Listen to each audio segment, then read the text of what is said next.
குஜராத் மாநிலம் அகமதாபாத் நகரில் இருந்து பிரிட்டன் நாட்டின் லண்டனுக்கு புறப்பட்ட ஏர் இந்தியா விமான நிறுவனத்துக்கு சொந்தமான போயிங் 787-8 ரக விமானம் விபத்தில் சிக்கியது. இந்த நிலையில் 1988 அகமதாபாத்தில் ஏற்பட்ட விமான விபத்தை நினைவுபடுத்தும் வகையில் இது அமைந்துள்ளது. கடந்த 1988 விபத்தில் சிக்கிய இந்தியன் ஏர்லைன்ஸ் நிறுவனத்துக்கு சொந்தமான போயிங் 737 ரக விமானம் 1988 அக்டோபர் 19ஆம் தேதி அன்று மும்பையிலிருந்து அகமதாபாத்துக்கு வந்த அந்த விமானம் விபத்தில் சிக்கியது.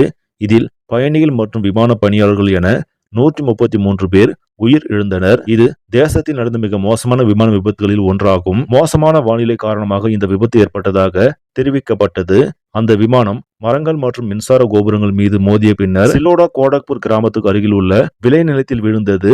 அந்த விபத்து ஏற்பட்ட இடம் அகமதாபாத் விமான நிலையத்திலிருந்து சுமார் 2.54 கிலோமீட்டர் தொலைவில் இருந்தது.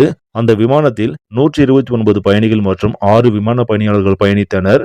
இதில் விமான பணியாளர்கள் அனைவரும் உயிரிழந்தனர். விபத்து நடந்த இடத்தில் இருந்து 5 பேர் காயங்களுடன் மீட்கப்பட்டனர். அதில் 2 பேர் மட்டுமே உயிர் பிழைத்தனர். அதேபோல் இன்று விமானம் விபத்தில் சிக்கியிருக்கிறது. விபத்தில் சிக்கிய இந்த விமானம் அகமதாபாத்தில் இருந்து இன்று மதியம் 1:38 மணிக்கு லண்டன் நகருக்கு புறப்பட்டது.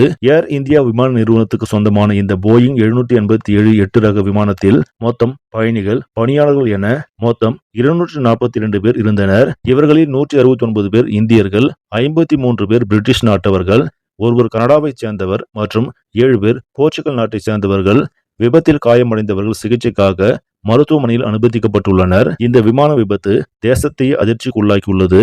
இந்த விபத்து குறித்து தற்போது மத்திய அரசு விசாரணை நடத்தி வருகிறது.